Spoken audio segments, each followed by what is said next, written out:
નમસ્કાર દર્શક મિત્રો, એસડી ન્યૂઝ ગુજરાતી ચેનલ પર આપનું સ્વાગત છે અને હું આપની સાથે વૈશાલી પુવારુ કરીશું નજર આજના સમાચાર પર।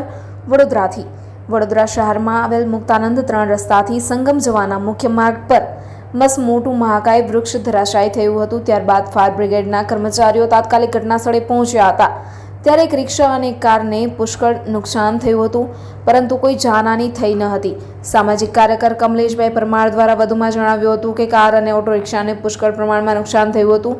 કોઈપણ વ્યક્તિને ઈજા થઈ ન હતી, પરંતુ વડોદરા કોર્પોરેશન દ્વારા પ્રિમોશન કામગીરીના ભાગરૂપે મોટા મહાકાય વૃક્ષોની ચોમાસા પહેલા છટણી કરવાની હોય છે। ત્યારે હાલમાં પણ વડોદરા શહેરમાં અવારનવાર અનેક જગ્યાએ મહાકાય વૃક્ષો પડી રહ્યા છે।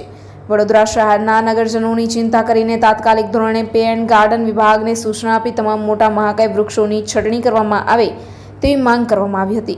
Reporter Jayesh Prajapati, SD news Gujarati, Vadodara.